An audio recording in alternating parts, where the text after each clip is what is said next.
পবিত্র মাহে রমজান উপলক্ষে সচেতন গুণীজন ব্যক্তিবর্গ, সাংবাদিক, সরকারি কর্মকর্তা সাথে ইফতার মাহফিল আয়োজন করার জন্য আমি পরশুরাম উপজেলা জামাতে ইসলামীকে অশেষ ধন্যবাদ জানাই।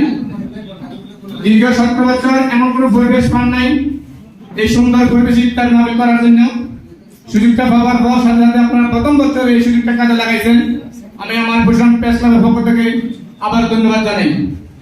উক্ত ইফতার মাহফিলে পরশুরাম থানা ওসি মহোদয়, সরকারি কর্মকর্তা মহোদয়, অ্যাডভোকেট এমদাদ মহোদয় এবং বিভিন্ন নেতৃবৃন্দ মহোদয় উপস্থিত রয়েছেন।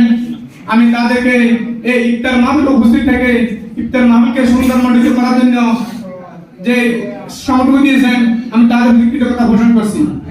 আমি একটা কথা বলবো, আমি হাসান ভাইয়ের পরিপ্রেক্ষিতে দীর্ঘ 15 বছর পরশুরামের জমিনে নয়, সারা বাংলাদেশে আবহাওয়া জনতা হতে মানে সরকারি কর্মকর্তা পর্যন্ত কেউ স্বাধীনভাবে কোনো কাজ করতে পারে নাই। আমরা যে যেখানে হয়েছি অনেক নির্যাতিত হয়েছি, নির্যাতিত হয়েছি, অবহেলিত হয়েছি, ক্ষতিগ্রস্ত হয়েছি, বাক শক্তি বলতে কোনো কিছুই ছিল না।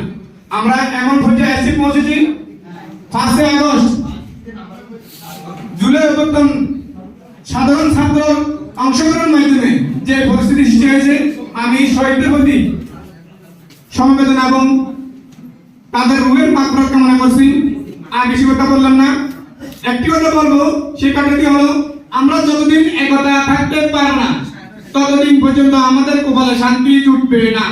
আমরা যদি একতা থাকতে পারি, সবাই কাঁধ মিলে পরশুরামবাসীকে শান্তি রাখার জন্য, পরশুরামবাসীর জন্য কাজ করার জন্য যদি একতা পোষণ করি, ফ্যাসিস্ট সরকার ছাড়া আপনারা যারা আছেন সবাই একতা পোষণ করে এই পরশুরামবাসীকে শান্তিপূর্ণ রাখার জন্য আমি বিশেষ মনোযোগ রেখে আমি আমার বক্তব্য শেষ করলাম।